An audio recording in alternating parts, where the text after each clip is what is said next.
اعوذ باللہ من الشیطان الرجیم، بسم اللہ الرحمن الرحیم۔ سورہ نساء کی آیت نمبر 83۔ وَإِذَا جَاءَهُمْ أَمْرٌ مِّنَ الْأَمْنِ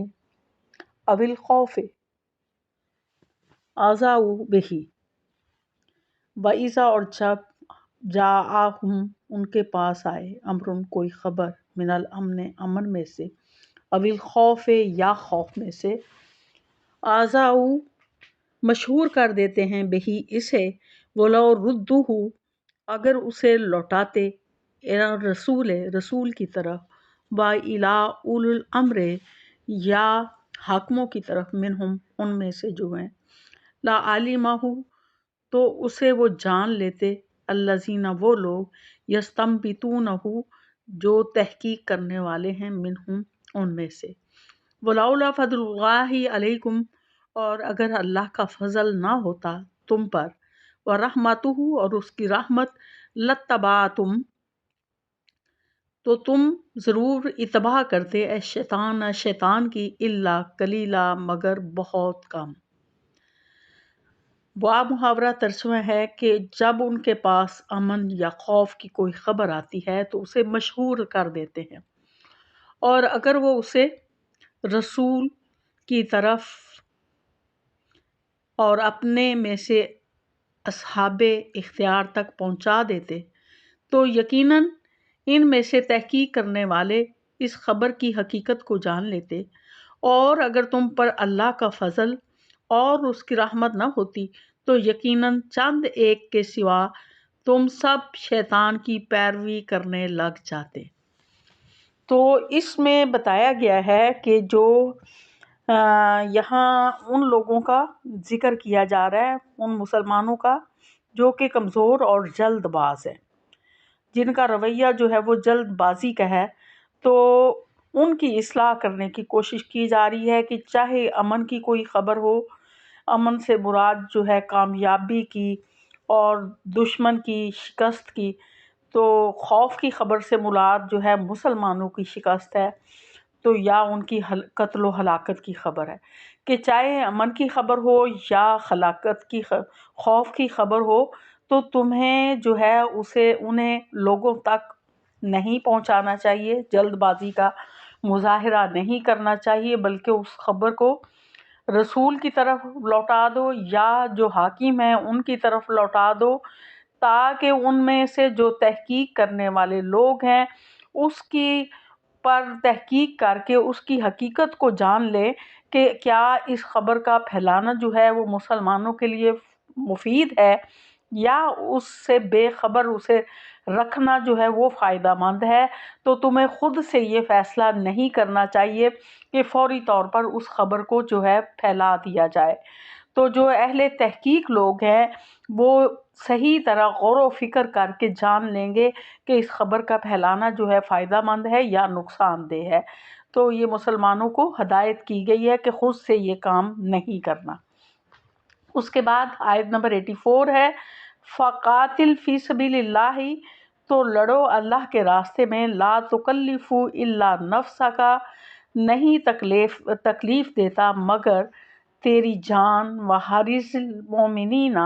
اور ابھارو، حرص المؤمنین اور ابھارو مومنین کو، عسى اللہ ان قریب ممکن ہے یا اللہ تعالی،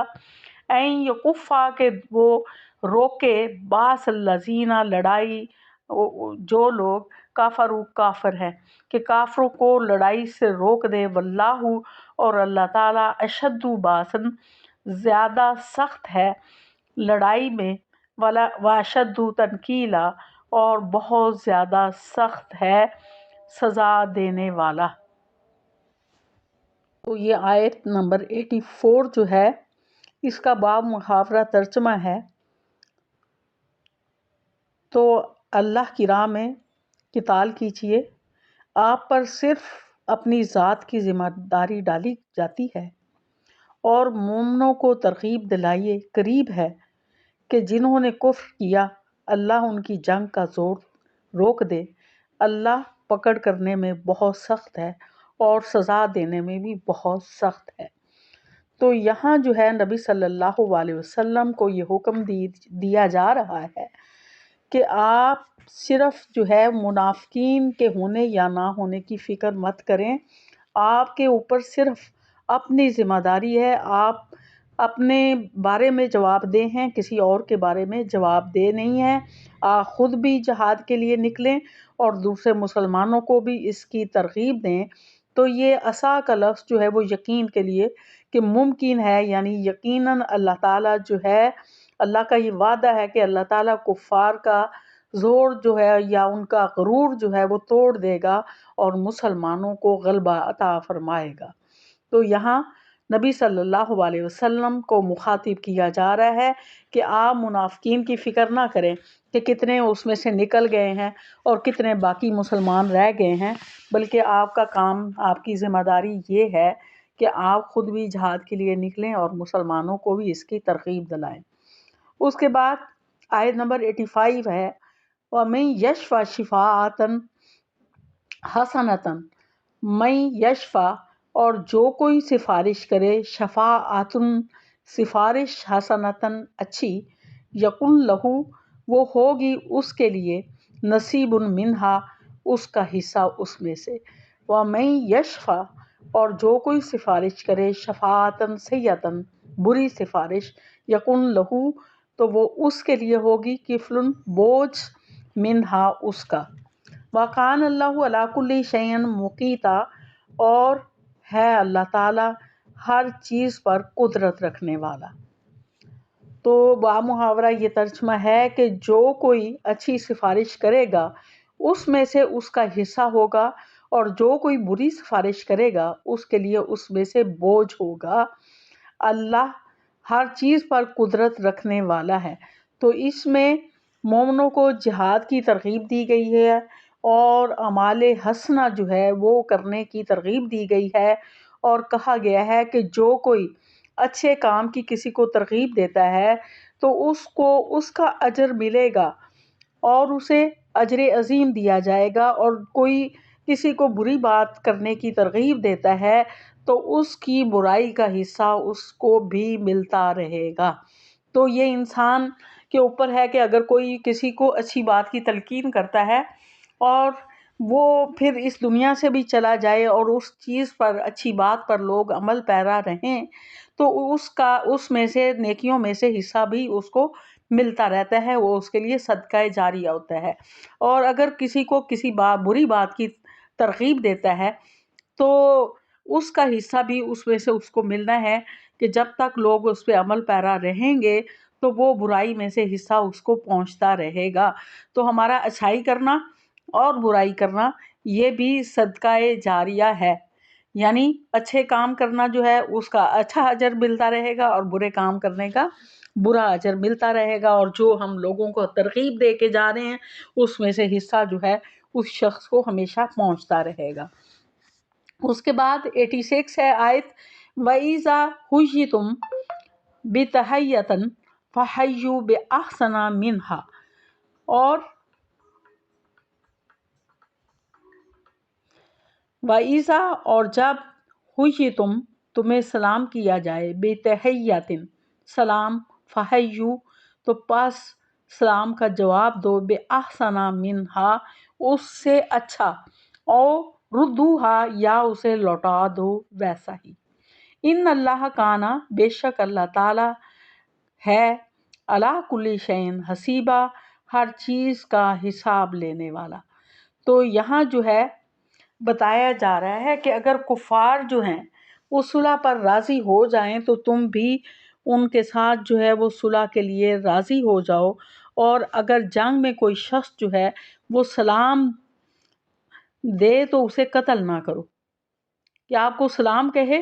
تو قتل نہ کرو، یعنی سلامتی کی دعا دے رہا ہے تو اس کو قتل نہیں کرنا، اس کا مطلب ہے کہ وہ اسلام قبول کر رہا ہے تبھی وہ سلام کہتا ہے۔ تو یہ ہے کہ اس کا جواب جو ہے وہ آپ سلام کے ساتھ ہی دیں، سلامتی کا ساتھ دیں، اس کو قتل نہ کریں، یا بہتر اس سے جواب دیں۔ اور اسی طرح سے کہا گیا ہے کہ اگر ہم عام روٹین میں بھی کسی کو سلام کرتے ہیں تو جواب دینا جو ہے وہ ضروری ہوتا ہے، یا تو ویسا ہی جواب دیا جائے یا اس سے بڑھ کر جواب دیا جائے، جیسے کہ السلام علیکم ورحمۃ اللہ وبرکاتہ، یہ کہنے کی 30 نیکیاں ملتی ہیں۔ اگر ہم السلام علیکم کہتے ہیں تو وہ 10 نیکیاں ہیں، اور اگر رحمۃ اللہ وبرکاتہ کا لفظ اضافہ کر لیتے ہیں تو اس کی 30 نیکیاں ہیں۔ یہ دراصل سلامتی کی دعا ہوتی ہے جو ہم کسی کو دیتے ہیں۔ تو اس میں بہت ساری چیزیں آ جاتی ہیں کہ تم سلامت رہو، تمہارے سے متعلق جتنی چیزیں ہیں وہ سلامت رہیں، تمہارا مال اولاد اور جتنے بھی آپ کے رشتہ دار دوست احباب جو بھی آپ کی سے ریلیٹڈ جو بھی چیز ہے سب سلامت رہے۔ تو یہ ایک بہت بڑی دعا ہے۔ اس کے بعد آیت نمبر 87 ہے، اللہ لا الہ الا ہوا، نہیں ہے کوئی معبود سوائے اللہ کے، ہوا وہ، لا یجمعنکم، تمہیں ضرور جمع کرے گا، الی یوم القیامت، قیامت کے دن، لا ریب فیہ، جس میں کوئی شک نہیں، ومن اصدق من اللہ حدیثا، ومن اور کون، اصدق زیادہ سچا ہے، من اللہ سے، اللہ سے، حدیثاً بات میں، کہ اللہ سے بڑھ کر کس، جو اللہ سے مطلب بڑھ کر کون ہے جو بات میں سچا ہو۔ تو یہاں جو بار بار قیامت کا ذکر ہے اور یہاں توحید کا ذکر ہے، سب سے پہلے کہ اللہ کی ذات جو ہے وہ ہے جس کے سوا کوئی عبادت کے لائق نہیں ہے۔ تو بتایا جا رہا ہے کہ وہ اللہ جو کہ وحدہ لا شریک ہے، اس کے سوا کوئی بھی اس کے برابر نہیں ہے، اس کی برابری کرنے والا نہیں ہے، اس جیسا کوئی نہیں ہے۔ اور یہاں بتایا جا رہا ہے کہ وہ ضرور تمہیں قیامت کے دن اکٹھا کرے گا، جس میں کوئی شک والی بات نہیں ہے۔ اور پھر ساتھ بتایا گیا کہ اللہ کی بات سے بڑھ کر سچی بات جو ہے وہ کس کی ہو سکتی ہے، کہ جو بھی اللہ کی بات ہے وہ سچی بات ہے۔ وہ کافر کہتے تھے کہ بار بار کہتے ہو کہ قیامت آئے گی، اس میں حساب کتاب ہوگا، تو تمہاری قیامت کب آنی ہے؟ تو اس میں انبیاء، جتنے بھی انبیاء تھے یہی جواب دیتے تھے کہ اس کا علم جو ہے وہ اللہ کو ہے۔ تو وہ گویا یہ سمجھتے تھے کہ حساب کا دن آنا ہی نہیں ہے، لیکن یہاں بتایا جا رہا ہے کہ جو اللہ بات کہتا ہے وہ ہمیشہ سچی ہوتی ہے، اللہ سے بڑھ کر کسی کی بات سچی نہیں ہے۔ جیسے بتایا جاتا ہے کہ ہر ایک کو موت کا مزہ چکھنا ہے، تو ہر بندہ یہاں سے چلا جاتا ہے، موت اس کا سامنا کرنا پڑتا ہے۔ اتنی دنیا آئی اور اتنی چلی گئی، تو اس بات سے ہی اندازہ لگا لیں کہ کلو نفس ذائقۃ الموت اللہ نے کہہ دیا ہے، تو ہر شخص جو ہے یا ہر چیز، جاندار چیز جو ہے وہ موت کا مزہ چکھتی ہے۔ تو اتنا تو ہم اپنی آنکھوں سے دیکھ رہے ہیں۔ تو اسی طرح سے قیامت بھی ایک دن آنی ہے، اور ہر صورت میں آنی ہے۔ جو اللہ نے کہہ دیا ہے وہ سچ ہے، اللہ سے بڑھ کر سچی بات کسی کی نہیں ہے۔ اس کے بعد آیت نمبر 88، فَمَا لَكُمْ فِي الْمُنَافِقِينَ فِئَتَيْنِ، اور فما تو کیا ہے، لکم تمہیں، فی المنافقین، فالمنافقین منافقین کے بارے میں، فئتین دو گروہ ہو گئے ہیں، واللہ اور اللہ تعالیٰ، ارکساہم ان کو الٹا پھیر دیا، بما کسبوا جو انہوں نے کمایا، اتریدون کیا تم ارادہ کرتے ہو، ان تہدو کہ تم ہدایت پاؤ، من اضل جو گمراہ ہو، جس کو، من اضل اللہ جس کو اللہ نے گمراہ کر دیا، ومن یضلل اللہ اور جس کو اللہ گمراہ کر دے، فلن تجد لہ سبیلا تو ہرگز تو نہیں پائے گا اس کو سیدھے راستے کی طرف۔ تو اس کا بامحاورہ ترجمہ ہے، پھر تمہیں کیا ہو گیا ہے کہ منافقین کے بارے میں دو گروہ ہو گئے ہیں، حالانکہ اللہ نے انہیں کفر کی طرف الٹا پھیر دیا ہے، اس وجہ سے جو کچھ انہوں نے کمایا تھا۔ کیا تم چاہتے ہو کہ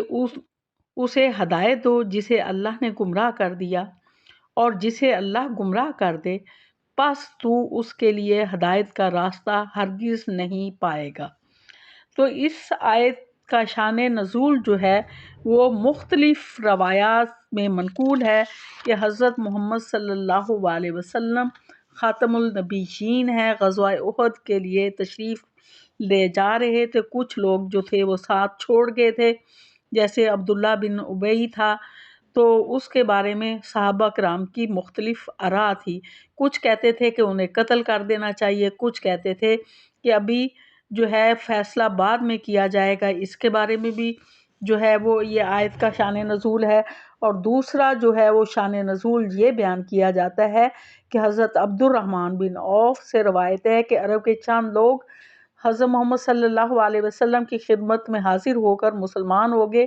پھر وہ بیمار ہو کر واپس چلے گئے۔ ان کے بارے میں مسلمانوں کے دو گروہ ہو گئے تھے، ایک گروہ نے ان کو منافق قرار دیا اور دوسرا گروہ ان کو مسلمان سمجھتا تھا۔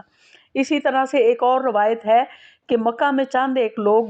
کلمہ گو تھے، مگر وہ مسلمانوں کے علاوہ مشرکین کی بھی مدد کیا کرتے تھے، ان کے بارے میں مسلمانوں کی دو آراء ہو گئی تھی، لہٰذا اس آیت میں بھی منافقین اس سے مراد ہے۔ تو اس گروہ بندی کے بارے میں ذکر ہے کہ آپ لوگوں کو جو ہے وہ آپس میں گروہ بندی نہیں کرنی چاہیے، تو صبر اور حوصلے سے کام لیں، تو آپس میں جو ہے وہ آپ جو ہے یکجا ہو کر رہیں، دو گروہ نہ بنیں۔